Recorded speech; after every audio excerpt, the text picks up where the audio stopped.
그 말은 아마도 급격한 생활 패턴이 변화가 되면서 그게 우리 인체가 적응을 잘 못해서 생긴 병이라고 할 수 있는데요. 마찬가지로 어떤 특정한 치료법에 매달리기보다는 꾸준한 생활 관리를 통해서 자연스러운 생활을 계속해 나가면서 체질 개선을 유도해 주는 것이 가장 중요하다고 할 수 있습니다. 아토피를 오래 앓은 경우 음식에 민감하게 반응하기 때문에 식이 치료 또한 중요하다. 한방 약재를 함유한 연고는 각질과 충혈된 병변 부위를 완화시켜준다. 외용제를 몸에 직접 도포해 치료하는 한약 첩부요법은 어떤 효과가 있을까? 아토피 습진이 반복적으로 계속되다 보면 피부가 두터워지는 태순화라는 현상이 일어나고 색소가 침착이 돼서 피부가 검게 됩니다. 그러한 증상을 치료하기 위해서 한약 외용액을 주성분으로 한 외용약을 도포를 하고 랩핑을 한 다음에 원적외선 찜질을 해주어서 피부 깊숙이 양력을 흡수시켜서 피부의 재생력을 올려주어서 그러한 증상들을 치료하는 요법입니다. 다양한 한약재를 우려낸 물을 병변 부위에 발라 열을 내려주는 데 효과적인 수액 도포요법. 가려움증 완화와 붉은기를 가라앉혀 피부를 진정시켜준다. 얼굴에 아토피가 심한 경우 안면에 열독을 내려주는 치료가 시행된다. 얼굴에 열을 내려줌으로 염증을 빠른 시간에 진정시켜주는 효과가 있다. 아토피 치료할 때 주의할 점은 특히 이제 뭐냐면 감염증이 있습니다.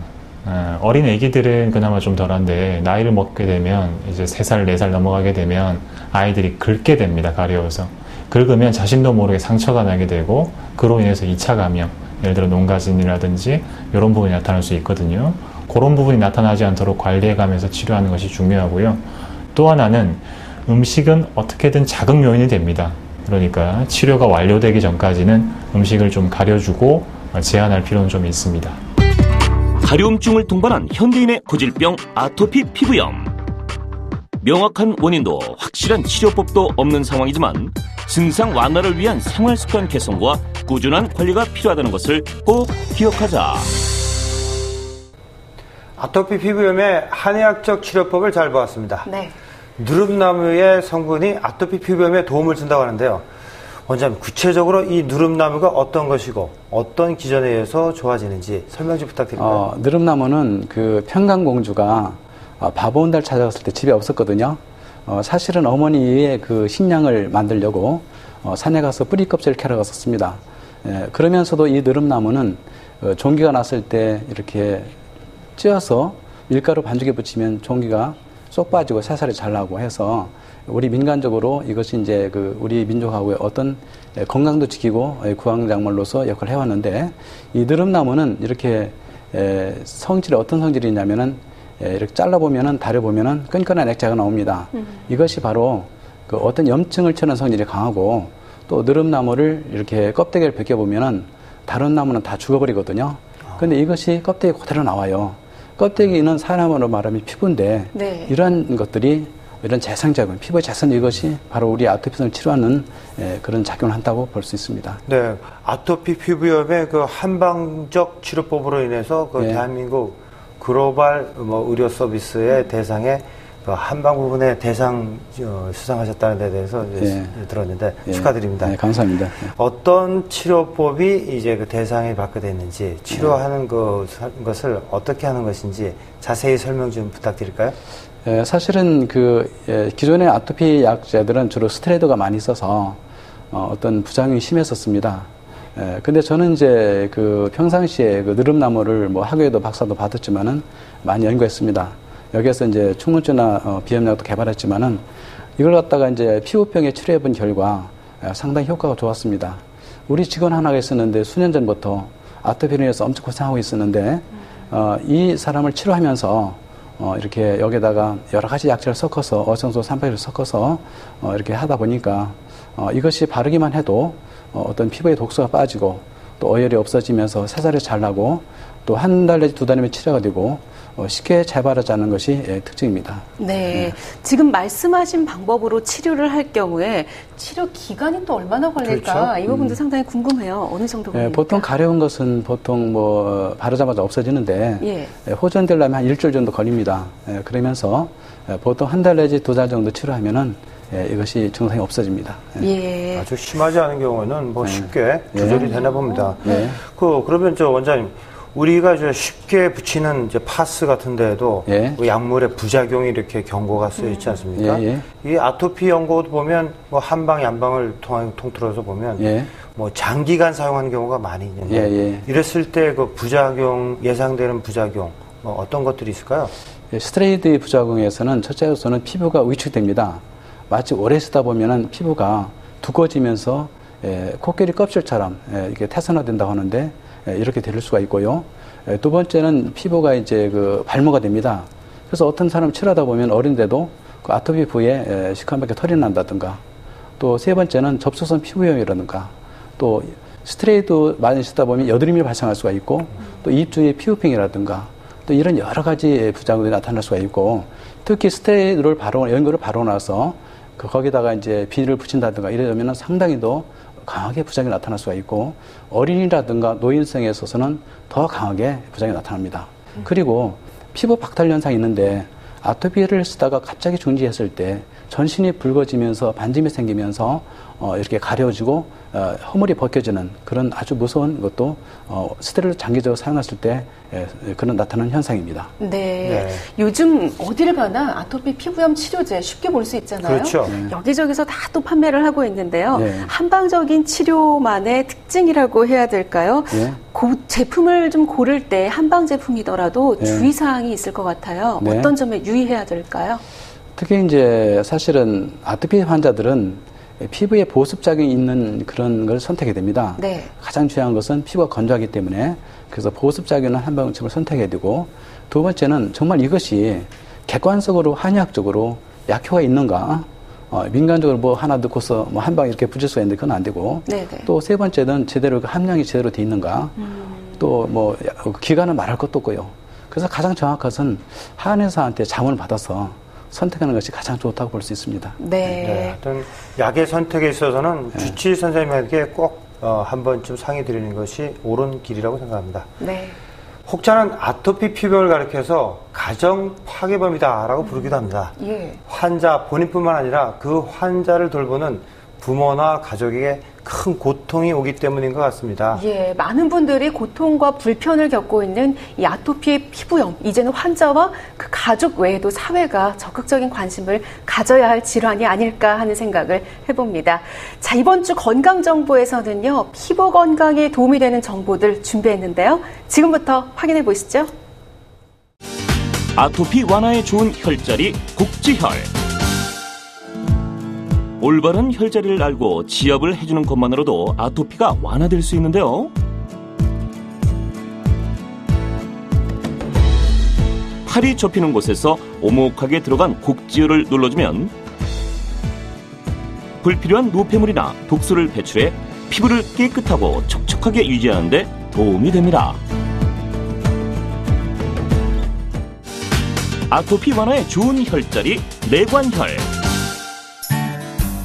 팔꿈치 안쪽과 손목의 중간 부분에서 손가락 3마디 정도 아래 위치한 내관혈. 내관혈을 1, 2분 정도 지압해주면 되는데, 이때 너무 세게 누를 경우 지나치게 자극이 될 수 있으니 천천히 부드럽게 눌러주세요.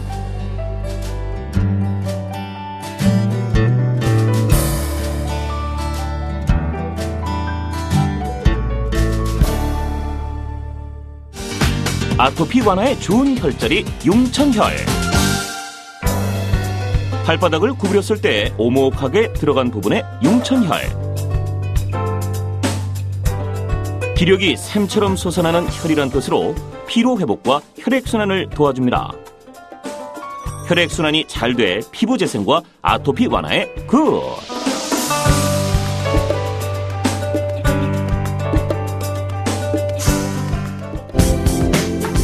간단하고 쉬운 효과 만점 지압법으로 아토피 피부염을 잘 다스려보세요. 건강에 도움이 되는 정보 잘 보았습니다. 네. 사실 가려운 거 참기가 참 힘들거든요. 그럼요. 피부가 가렵다고 긁으면 상처가 나고 염증이 생기고 예. 그 다음에 뭐 흉터가 생기고 그래서 이게 참기가 어려운데 이런 것을 좀 이겨낼 수 있는 방법이 없을까요? 뭐 혹자들은 찬 얼음을 좀 대라 이런 방법이 있는데 어떻습니까? 그런 방법은 좋지 않고요. 네. 아토피성 환자는 급격한 온도의 변화는 좋지 않습니다. 너무 차다든가 뜨겁다든가. 그런데 한 가지 방법을 알려드리면은 그 소금을 갖다가 이렇게 물로 타가지고서 소금은 반드시 천일염을 사용해야 됩니다. 너무 간절해서 못 견딜 때 약에 맞을 정도로 이렇게 맞춰가지고서 살살 뿌려주면은 가려움이 없어지고, 그리고 아침 저녁으로 요새 목욕을 많이 하는데 이런 화학적인 비누라든가 사용하지 말고 그냥 이렇게 뭐랄까 천연적인 비누를 많이 사용할 것이며, 만일에 그 사용하고 나서는 이제 욕조에다가 물을 붓고 엄마는 그 천일염을 적당히 녹여서 서서히 그 물을 붓다 보면은 아기가 뭐 따갑다 반응이 올 거 아닙니까? 네. 그 정도 선에서 또 물은 반드시 미지근한 물을 사용해야 됩니다. 한 20분 정도 내지 30분도 있게 되면은 저녁에는 가름이 없이 잘 지낼 수가 있고 아토피 치료에 상당히 도움이 됩니다. 단기적이지만 도움이 되는 것만은 확실하군요. 네, 그렇습니다. 예. 소금에 있는 이런 살균 작용이 좀 도움이 되는 것 같은데요. 그런 것 같습니다. 소금 물뿐만 아니라 뭐 사우나에 가보면은 온몸에 소금을 바르고 계신 분들도 문지르기도 하죠. 계세요. 맞습니다. 이런 경우에 피부염에 좀 도움이 되는 건지 어떻습니까? 근데 사실은 뭐 정상적인 사람은 아까 선생님께서 문지르기까지 말씀하셨는데 절대로 그러면 아토피는 안 됩니다. 아토피는 피부에 상처가 엄청 크기 때문에 피부의 소금의 날카로움은 거의 뭐 칼날같이 날카롭습니다. 그렇기 때문에 반드시 소금을 녹여서 적정을 살살 뿌려주면서 그건 좋지만은 직접적으로 발라서 문지른다, 이것은 해서는 절대 안 됩니다. 그렇군요. 예. 네, 그럼 이제 원장님, 아토피 환자에 있어서 식생활이 참 중요하다고 말씀하셨는데, 어떠한 음식들이 해롭고, 또 어떠한 음식들이 참 이로운지 좀 정확하게 말씀 좀 부탁드리겠습니다. 사실은 옛날에는 그 자연식 있잖아요. 우리가 먹는 자연식, 거친 음식, 뭐 잡곡밥, 현미밥, 이런 것들은 아토피의 독소를 없애는데 가장 좋습니다. 그리고 무라든가 그 우엉이라든가 연뿌리라든가 그런 뿌리 채소가 아토피성이 좋죠. 특히 요새는 이렇게 시원한 것이 이제 수박이라든가 참이라든가 오이, 이런 것들은 과일 채소들은 사실은 여름의 것들은 성질이 서늘합니다. 이런 것들 먹게 되면은 어떤 갈증도 안 나고 우리가 여름을 이길 수가 있고 아토피에서 좋거든요. 그래서 요새 제철하는 과일을 먹어야 됩니다. 특히 나쁜 것은 인스턴트 식품이라든가 어떤 그 식품 뭐랄까 너무 맵고 자극적이고 이런 가공식품, 이런 것도 피해야 되겠죠. 특히 여름에는 빙가루도 너무 많이 먹는데 빙가루는 설탕이 많이 되어 있기 때문에 안 좋고요. 우리가 요새 여름에는 특별히 또 냉장 음식 많이 먹잖아요. 근데 먹을 때도 특별히 너무 찬 것도 별로 안 좋고 하여튼 알맞은 거로 적당히 먹는 게 제일 좋습니다. 자연식 위주의 온도 변화가 크지 않은 음식, 이렇게 좀 정리를 해볼 수가 있겠네요. 아토피 피부염에 있어서 완치는 없다, 평생 짊어지고 가야 되는 짐이다, 이런 말씀도 많이 하시거든요. 그런 분들이 간혹 있는 것 같아요. 네, 아토피 피부염 과연 꾸준한 치료로 완치를 할 수 있을까요? 사실은 아토피성 환자들 보면은 너무 본인이 고통스럽지만 어떻게 바꿔 생각하면은 이것은 자기 몸을 잘 관리하라는 어떤 축복의 메시지입니다. 그래서 옛날에 그런 게 있잖아요. 골골하던 사람이 더 오래 살고 건강이 과신하는 사람이 갑자기 죽고 이런 게 있는데 아토피도 마찬가지입니다. 그래서 이것을 온 것이 원인이 무엇인가 잘 곰곰이 생각하면서 어떻게 건강한 쪽으로 할 것인가. 우리 몸은 밭의 토양과 마찬가지입니다. 이 토양이 뭐 화학비료를 쓴다든가 농약을 쓰면 아주 황폐되잖아요.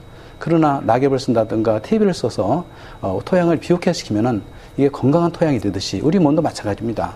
아토피 걸렸으면 앞으로 실망하고 좌절할 것이 아니라 정말로 자연식을 먹고 뭐 잡곡밥을 먹고 또 너무 뭐 술, 담배를 피하고 규칙적인 생활하고 이런 생활 태도 바꾸고 또 스트레스 받지 말고 마음의 평안을 유지하고 이러다 보면 또 한방 뭐 치료자도 바로 치료하고 이러다 보면은 다 치료될 수 있는 거지. 이걸 갖다가 싸우고 겁내고 할 것이 아니라 이걸 친구 삼아서 보듬어주고 달래주면은요 정말 아토피로 인해서 더 건강해지고 아토피도 치료되고 그런 아주 좋은 것이 바로 아토피 환자들이 자기가 반성하고 그러면은 더 좋지 않냐 네. 이런 생각 듭니다. 아, 원장님 말씀만 들으면 참 편안하게 쉽게 고칠 것 같은데 아토피를 말이에요. 병으로 생각하지 말고 긍정적으로 생각하라 그런 말씀 같습니다. 네. 우리가 그러고 보면 이제 자연식을 섭취하고 뭐 스트레스를 멀리하면서 꾸준히 치료를 받는다면 완치가 가능하다고 합니다. 우리 환자분들 희망 잊지 않으셨으면 좋겠습니다. 네, 이번 시간에는 아토피 피부염에 대한 시민들의 궁금증을 알아보는 시간인데요. 그 어느 때보다 시민들의 관심도 뜨거웠습니다. 지금부터 하나씩 해결해 볼까요?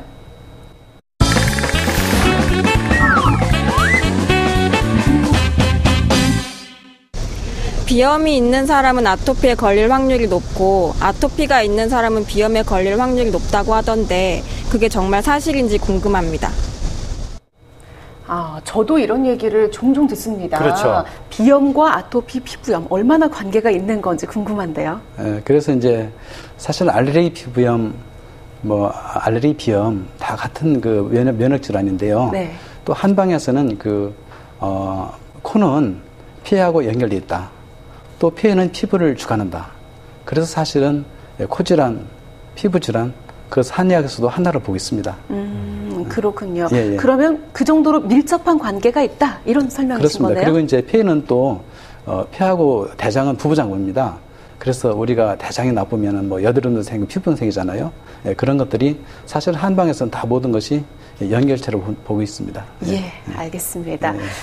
계속해서 또 다음 질문 만나보겠습니다. 저희 아이가 아토피가 약간 있는데 제가 듣기로 아토피에는 달걀이 좋지 않다고 들었거든요. 달걀은 정말 먹이면 안 되는 걸까요? 네, 주변에도 보면 알레르기 있는 환자들이 달걀을 피하더라고요. 예. 정말 원장님, 달걀이 꼭 피해야 될 만큼 천적입니까?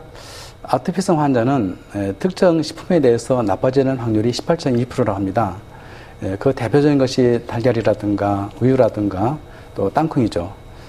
어떤 사람들 보면은 너무 지나치게 음식을 다 이것 가리고 저것 가리고 저것 가리고 애가 보면은 너무 영양 부족이 돼가지고서 우유 먹지 마라, 고기 먹지 마라, 뭐 먹지 마라. 그런데 사실은 그 확률이 그렇게 큰 18.2%밖에 안 되기 때문에 너무 지나치게 가르지 말고